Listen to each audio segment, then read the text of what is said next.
welcome back to Glasscast. This is my first Glasscast podcast of the new year, and I am delighted to be joined in this episode with my friend, NGA consultant, and BEC conference expert, Max Perelstein. Max, thanks so much for being here. How are you? I'm awesome. Thank you so much for having me, Katie. I appreciate you having me on your first one. This is great. It can be a lot of Yeah, fun.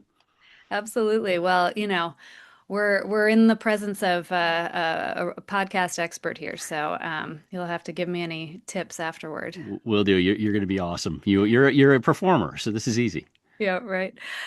So in this episode, really, I'm pretty excited. We've got our BEC conference, the Building Envelope Contractors Conference, coming up in Louisville, March 1st through 3rd. It's right around the corner. So we wanted to just get together and talk about what we are looking forward to with that event, really get the word out about some of the really exciting content programming that's coming together, talk a little bit about Louisville, which is a new town for me. So first off, you've been involved with BEC uh, for a couple of decades now, right? Yes, yes. So it's the 28th year, and I believe this is my 24th, maybe my 25th. There's a couple years in there where I'm not sure. It was a little fuzzy, but I've also hosted or moderated or emceed it for this will be my 10th time doing that. And it's a great conference. It's the premier spring conference in our industry. It brings together the best of glass and glazers. And so you've got glazers from all over the country, all over North America coming to learn. And then obviously those who support them, fabricators, manufacturers, suppliers. And it's a great opportunity for 2 days to get everybody on the same page, network, learn. And I believe this schedule is going to be fantastic. People are really going to be able to take a few good nuggets away from this, no matter what business you're in. Yeah, it's truly, I mean, it's a quick hitting event. We get there on Sunday. We've got the reception. That's such a huge part of this event on Sunday night. Monday, we hit the ground running with the, installing committee and then a full day of programming, close out Tuesday midday. So it's fast and it's absolutely worth coming, getting out of the office for a couple days. So I thought, you and I have been pretty engaged with building this program. We work with the BEC task group. It's a lot of volunteers from the industry who help to guide the topics that they would like to hear about. And we talk to people. You are talking to people all the time. We take surveys after every event and really use that to guide our program development. And that's exactly what we've done for this year. Max, from your conversations with people, what are their biggest challenges right now in general? And then we can kind of talk through how we look at those in the program. Yeah, sure. So the top three are number one is always is workforce development, both inside and out. Project management is always something that people need in estimating and so on, but also, the field labor and field supervision, just it's always going to be something that's in need, no matter how busy or slow we are. So that's first. Second is the sliding backlog slash where the work is. Some people are now just starting on jobs that were, due to them in 2024. Others have kind of exhausted their backlogs and are wondering, okay, what are we up to? What are we looking at in 2026, into 2027? So there is a kind of a wonderment of two different styles of people, ones that are trying to figure it out and ones that are dealing with the past. And then last is where does tech fit in? The question of, hey, how should I be using, these new technologies, both on the job site, on the floor, in the office? There's a lot of different things and there's a lot of confusion. And I think there's a lot of trepidation. I mean, and granted, this industry is always very slow to take on new things. And now you're talking about really new things. And I think people want to take it on and want to learn, but that's the big issue that I hear about is, okay, what am I supposed to do? How does this work? So those are the big three, at least that I'm hearing the most right now. Yeah, people, market, tech. Yeah, Yeah. basically. Yeah. Yeah, no, that's what I'm hearing as well for sure. And people that workforce topics, how to recruit, retain, train people, but also looking at leadership, people in leadership, how to transition leadership, Yep. how to we're looking at not just transitioning to the next generation across the industry. It's also transitioning to the next generation at companies. So that really, as we've been planning this program, people has been our number one topic for the agenda. So we're starting out our keynote for Monday at BEC. We've got Joshua Johnson. He's the founder of the Redemption Collective. Josh spoke at Glass Build on the main stage, was standout. Yeah. He's a terrific speaker with some really important things to say to our industry, to construction at large, but really to us on the glazing side. Josh, he is a leader in creating opportunities for companies to connect with that second chance workforce. Mhm. Max, you've been able to hear Josh speak. What are some things that have stood out? Yeah, he's a fascinating person, extremely talented, and a heart of gold. And he wants to do well, and he wants to help people out because of kind of the life he lived to now. And you'll get to hear all that. But the biggest thing is his ability to attract that future workforce, that younger workforce, that second chance workforce. He speaks the language to a lot of those. And we know we've got an aging workforce out there. We know that we need to keep bringing in some fresh blood, different blood, hungry blood. And Josh has that. He has that ability. He kind of has the answers to the test. And I'm really excited about him talking to this crowd because there's a lot of people out there that have been banging their heads on the wall. And Josh, I think, can help them. And his piece is going to be fantastic. I appreciate that so much about his talk and his presentations. It's that he doesn't just say, this is a problem. We all know that. Yeah. We've talked about that. He really helps companies figure out the how, the roadmap for bringing in new workers into this industry. Yeah, yeah, and that's the beautiful thing of it is he has that. He's an open book. Like all of our speakers, he'll be available when he's done. And again, the beauty of BEC is catching up to people in the halls, at the receptions, at the networking breaks, and just a fascinating guy who is going to make a difference in our world. I'm convinced of it. Really am. And a fellow Milwaukee Bucks fan. He is. He is. He's on your side of the world. Yes. Yep. Yes. Absolutely. So, continuing the conversation of people looking at that business management, business transition side, um, our industry is at such a peak, at such an important point of transitions. I have talked to just so many executives at glazing companies who are trying to figure out what comes in 5 years, what comes in 10 years. So we have a keynote from PK, Priscilla Koeckeritz. She's the president and CEO for Bryn Glass. Bryn Glass is a 100 plus year old company up in Minnesota. They do some great things for in the glass and glazing world. And she has recently gone through a leadership transition at Bryn, Hmm. kind of a changing of the guard up there, a transition that was incredibly intentional. PK comes from a tech background. She's been doing startups and came into our world. She's got a really interesting perspective. You've met and chatted with Hmm. PK quite Oh a yeah. bit. What are some thoughts you have on her talk?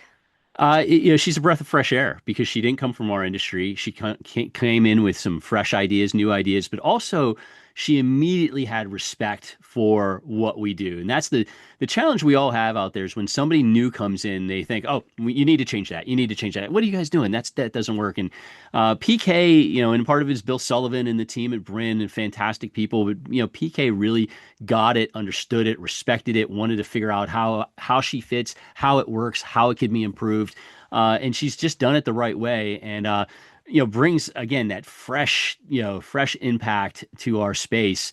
And I've talked to her a bunch, and she's super sharp, and I'm thrilled that we have her. And Bryn's got multiple locations. They do big work, they do small work. I mean, so they check a lot of boxes, and she's in the middle of all of that. And I think she's going to really resonate with our audience, and be able to deliver some insights and nuggets that people can take home with them.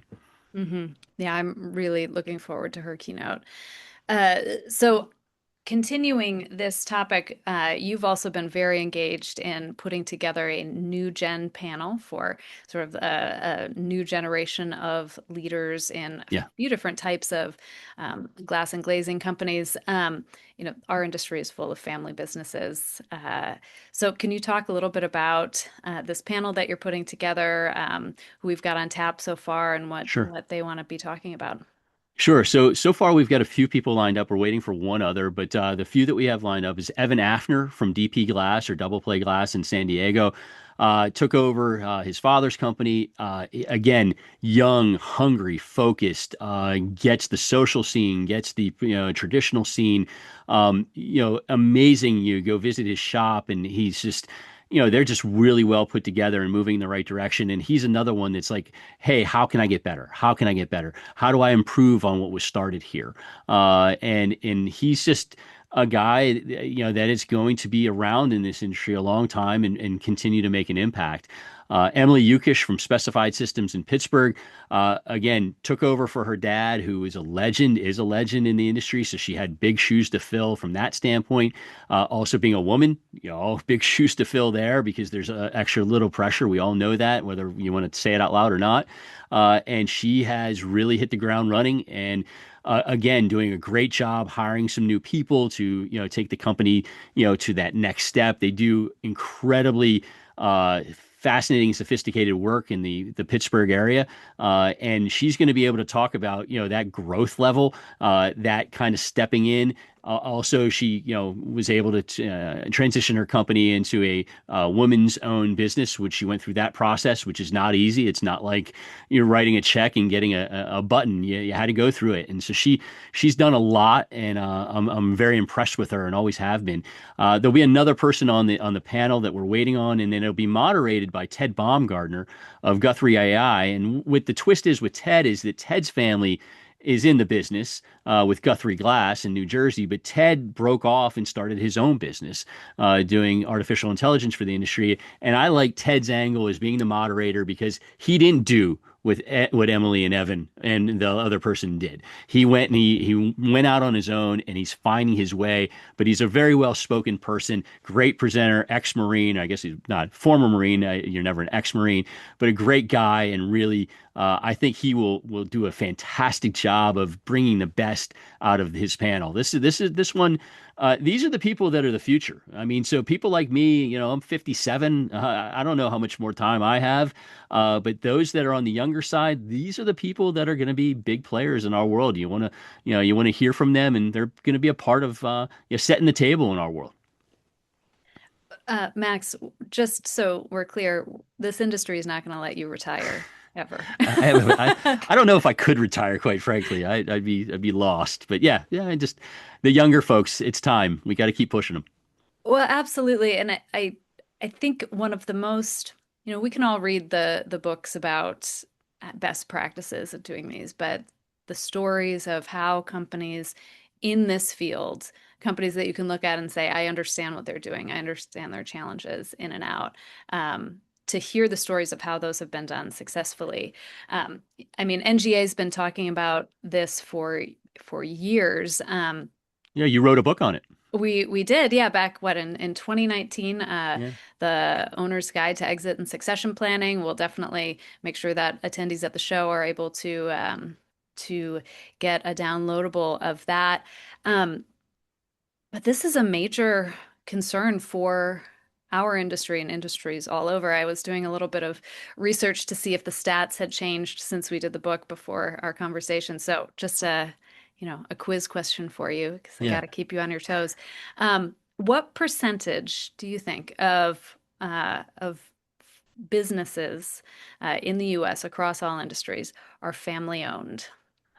It's going to be less than what the glass industry is probably, and I don't even know what that number is, but 15%? It is 90%. Wow. I did Across not think all that. U.S. industries, Okay, so it's bigger than the glass 90%. industry because I think the glass industry now is maybe 50-50. Well, Wow. Wow. I Wow. think when you get into this, most family businesses are very small. So Yeah. and I think there are a lot that sort of evade stats on a higher level. But yeah, 90% of all businesses are family owned. Um, and looking at exit planning, so Yeah. what percentage of family businesses successfully transfer from the first generation to the second? I'll go back with my 15% Yeah. number. I don't think a lot. You'll probably tell me I'm wrong, but I think that Well, that's a you're big you're you're failing. closer. Yeah, Yeah. it's 30% successfully go from first gen to second, and only 12 to the third generation. Now, I remember when we were working with our friends at Beacon Exit Planning, Hmm. Kevin Kennedy, who helped us put together that text. Those numbers were a little less optimistic, but the point is, it is tough. It Yeah. is tough work to successfully move a business on. So I'm really excited to have that panel. And I think that there's the succession aspect, and then there's also being able to kind of put their stamp on it and grow it, and Mhm. because it only helps the industry. We are a rising tides industry, and so when people like that come in and they improve on what was done before, that's a big plus. Absolutely. Yeah. And doing things like bringing in AI, launching Yep, a business that is directly speaking to our industry, but, from someone who knows our industry to exactly. create and follow those new trends. So very excited about that. Um, your second biggest, consideration that you mentioned at the top was essentially market intelligence. Like Yes. what is going on in this construction economy? What do our glazing companies need to do to prepare for what's next? This is something that we have returned to at BEC, year after year. But this year we just decided let's go with our heavy hitters in this realm. Let's bring in the expert insights from Dodge Construction Network. They are the producers of the much watched Dodge Momentum Index that I know a lot of our listeners, probably most of the attendees at BEC, are following month to month. So we will have Sarah Martin, who many listeners know from those monthly DMI reports. She's an economist over at Dodge Construction Network. She will be joining us on site in Louisville. So, Max, I know we're not going to have time at BEC for everybody to ask every question, but if you could pose a couple of questions for Sarah in advance of BEC, what would you ask? There's a lot, and you're right. I think, and first of all, I'm thrilled that you and the rest of the NGA team was able to get her to speak. Sarah is very talented. If you follow her on LinkedIn, her reports are spectacular. And now getting her in front of this crowd and being able to give everybody some real good downloads on intelligence is such a plus. I really think that the biggest thing is how real, that they're seeing is the talk has always been the end of 2026 is and into 2027 is going to be good. Is that, depending on certain things leading into it? I mean, I know there's things you can't control, but how hard and fast is that? Is there really something there, or are we just kind of wish casting? That would be kind of one. And then I think the other, if she can get to it, is a retrofit aspect. We're seeing more and more retrofit aspects in jobs out there. A lot of buildings that are being adapted to different uses, but and it's not really covered statistically. And so I'm wondering what she talks about that. They've said that a lot of times when they do their new construction numbers, half of that is remodeling and retrofit. And I'll be curious to see what she says about that. But basically, her just breaking down the DMI, where it's going, what they're seeing. They have the best visibility from the GC market. And so, we're going to the people that, and she's the one, along with a few others there as a combo who deliver this index every month. So it'll be very exciting to hear what she has to say on all those items and more. hmm And to figure out exactly how data centers are weighing on those numbers. I think that Yeah. has been a real mystery. We know that many are in that office segment, but yeah, where do those land? And they're starting to talk about breaking them out, but now we have on the glass industry side, more and more data centers are being designed to look like Mhm. traditional offices with glass because when they were doing the bunker look, they were, communities didn't want it. And then they were also sitting duck for people who, oh, that's a data center. Now they want to fit in. And Mhm. so they're looking traditional. There's one in Houston that looks like seven different buildings in a business park, but they're all data centers. You'd have no idea. There's glass, there's curtain wall. So there is angles in our industry. I talked about this last year a few times, and a lot of people didn't see it coming. And now it's here, and we're seeing more and more glass. So when it goes crazy, that's not a bad thing for us. us as well. A couple years ago, it meant nothing to us. Now, there's some hope there. I like that. Yeah, move away from the windowless dorms at Cold. Yep. universities and Yep. also Yep. windowless data centers. Yep. And on top of that, the data centers are using value added products because a lot of them are using security glazing, to protect that valuable property. So that's another thing for our industry that's a plus. So that transitions us really well to kind of our next area of focus with BEC is design and product trends. Yeah. This again is a big ask from our survey respondents from our task group. What's trending? Hmm. Um, so we have, you know, an impressive lineup of industry companies who get on stage with the Take Fives to just talk about their innovations. So we'll have that returning to BC. But also, we're going right to the source. We've heard great feedback about having an architect uh, on the BEC program directly discussing what they are looking for from their glass and glazing products. So we are delighted to be able to invite Timothy Hawk. He's the president of WSA Studio in Columbus. He's going to be sitting down with our own Lakeisha Ann Woods, the new CEO of the NGA. So really excited to hear their conversation. I know they're going to get really into it about what architects are looking for from glass in and out of the building, how they are looking for glass to, meet the latest energy code requirements. Everything that the architect is thinking about holistically with the building and how glass relates. Yeah, I'm so excited for this. I don't know a ton about Timothy Hawk, but from what I've looked up, it's exciting. Lakeisha is fantastic. She knows that architectural design area, knows it well, and so I do think she's going to be able to get out of him what we need as an industry to learn. And you're right. I mean, we had an architect last year on stage with Matt Aragon of Aragon Construction. It's one of our highest rated segments. People really, really got into it. And I think this year is going to be the same thing. And when people say, "Well, there's nothing at BEC for me," if anything is for you, it's this. It's this seeing an architect talk to you about what they're seeing and what's coming down the pike. There's plenty there for you, but this one you can't get anywhere else. Mm-hmm. Totally agree. And, taking a different look at the design and product trends, so much of that is being driven by the codes, building codes and standards. So, of course, we have the return to the BEC stage of NGA's dynamic duo. We've got Urmila Sewell, our VP of Advocacy and Technical at the NGA, and, of course, Tom Culp, NGA's Energy Code Consultant. They have been on the BEC stage since as long as I can remember, so at least a Yeah. decade, most likely. And all of their insights and expertise will also be at the NGA Installing Committee meeting, where we get to unpack a lot of these issues even more. Yeah. This is where attendees go deep into the biggest technical, legislative, regulatory issues that are facing their companies. We'll hear about Division 10, the work of the NGA's Division 10 task group, incredibly relevant, essential to glazers. We'll hear about legislative and regulatory issues to watch, what's coming from state levels, from different cities, how that is going to affect glass and glazing companies. So, can you talk a little bit about the value of bringing these topics to the BEC audience?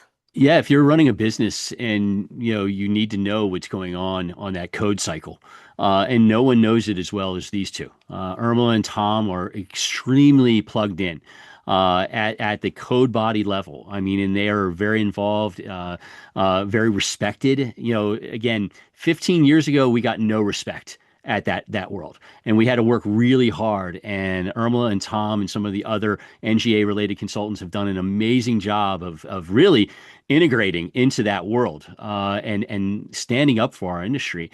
And when it comes to codes, you have to be aware because they're evolving like crazy. Hmm. And so Irma and Tom are going to hit on what's wrapping up in this cycle, what's coming up in the next cycle, which is kind of coming underway. People ask about the stretch codes. That's going to be a huge subject. no one knows the stretch codes as well as Tom Culp, Hmm. and he can break it down. We have them in Boston or in Massachusetts. They're coming to other places. New York City has some different codes that are coming into play that Tom can talk to.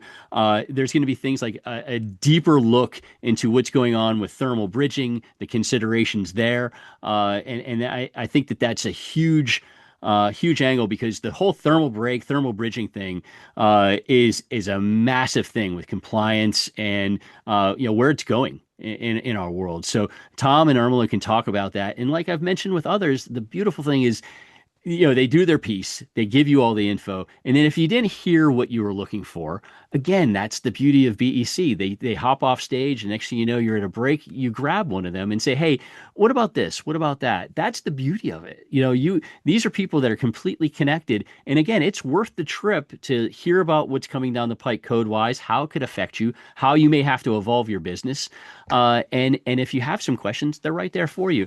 And so there's a lot going on, especially with the ending of this code cycle and moving into the next. You need to be up to speed, and they'll bring us all up to speed.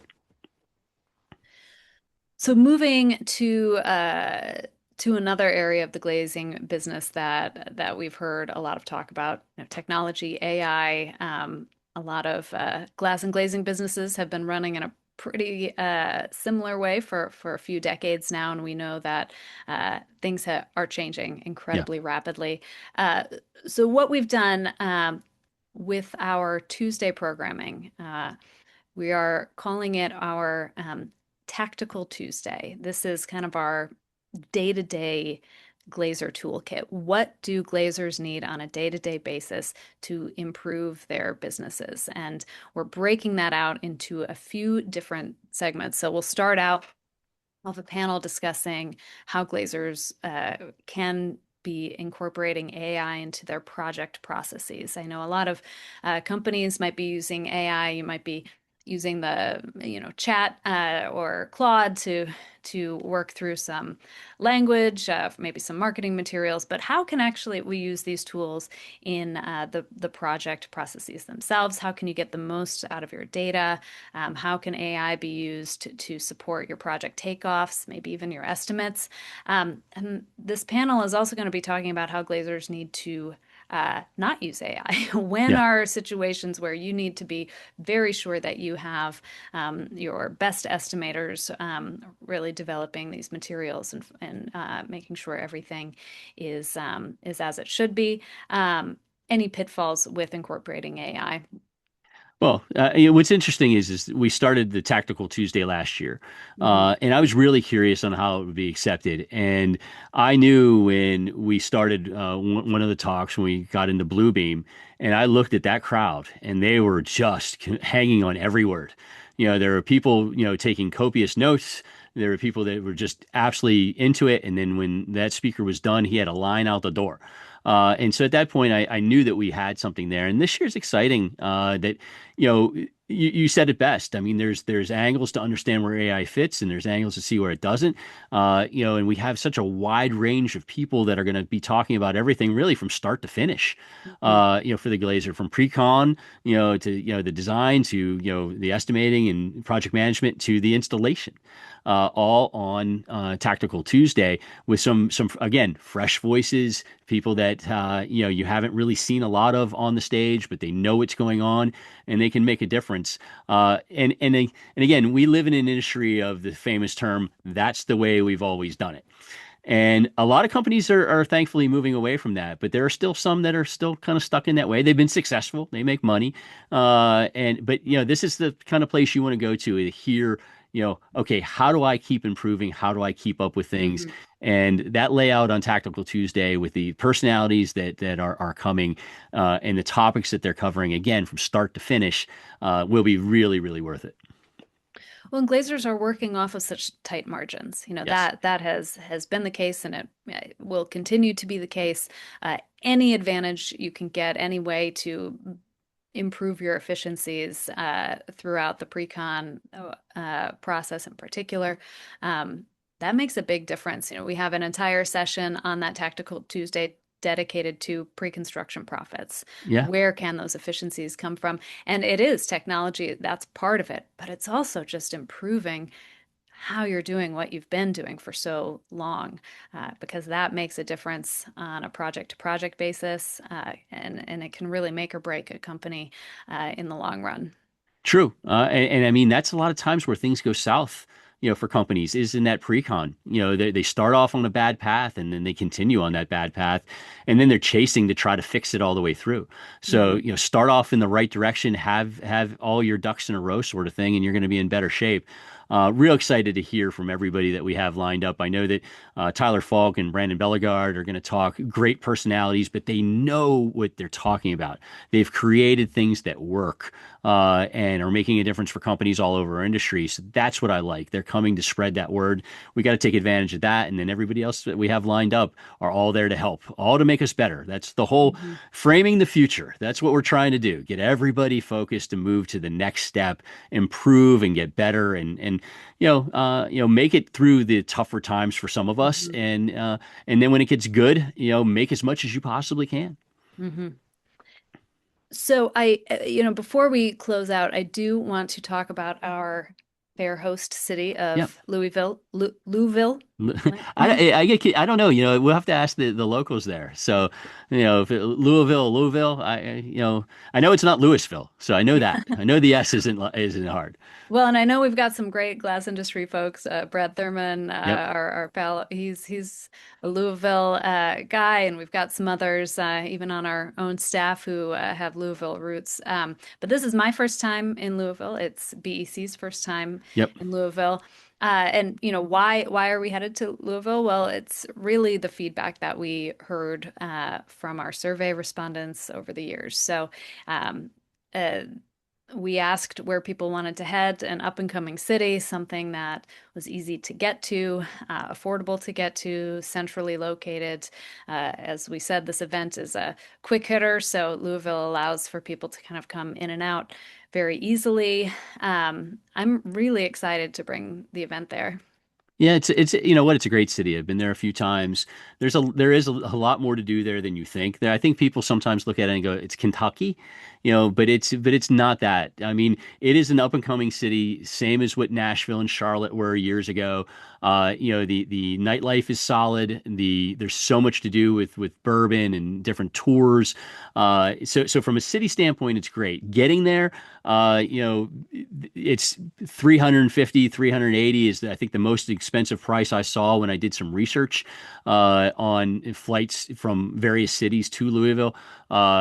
Southwest flies there quite a bit. I know not everybody's a Southwest person, but Southwest flies there, and you can get it affordable. And I just think that it was worth somewhere like this to give it a shot. In the whole process, people wanted to see something a little different.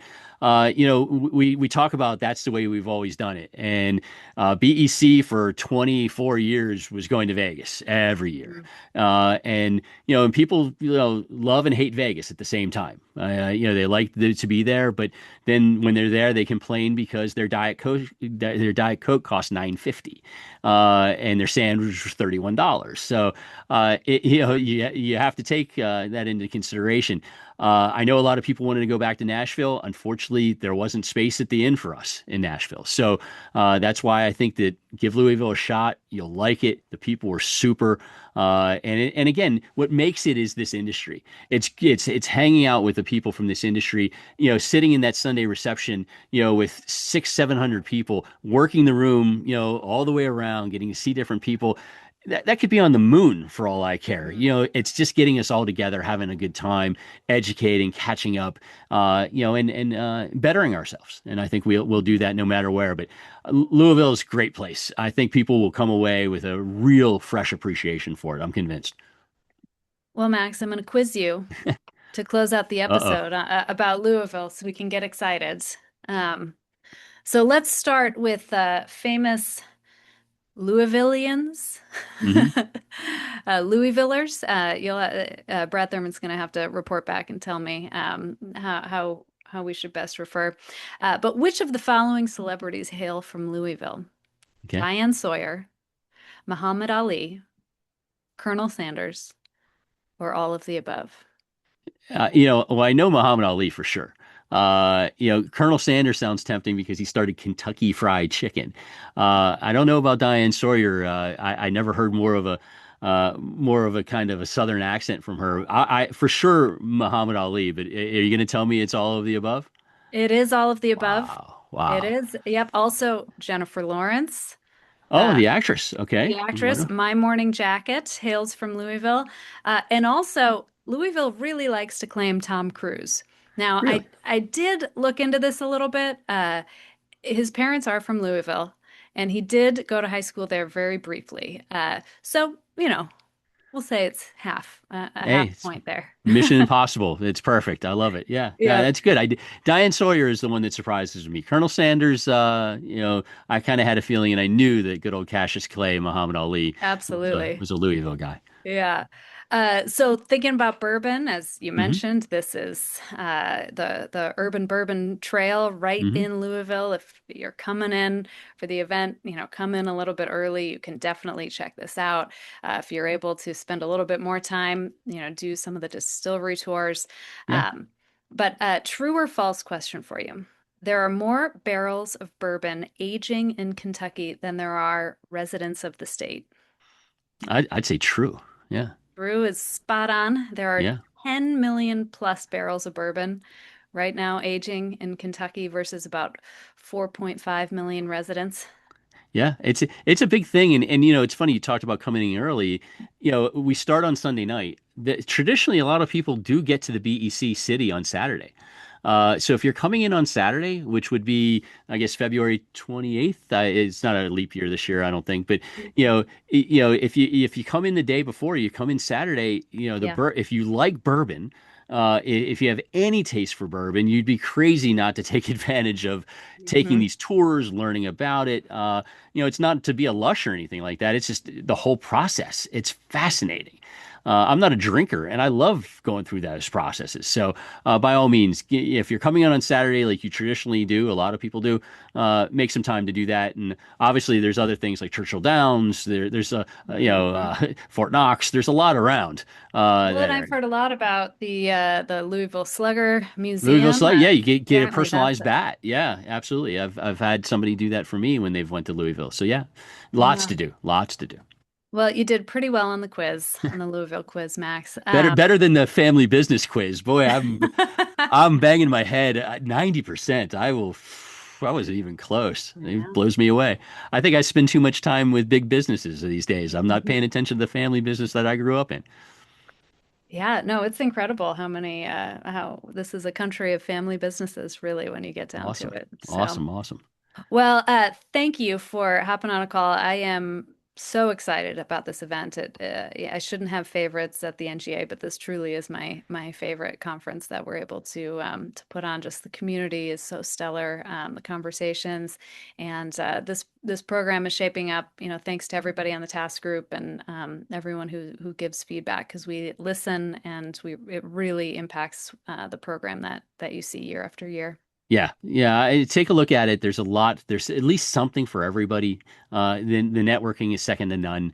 There's no event that you could go to in the spring like this that will give you both the education you need for your business and the networking to improve, what you're trying to do in that business. Well, thank you, Max. I will see Thank you. you in Louisville, and thanks to everybody for listening. Talk to you Thank next you. time.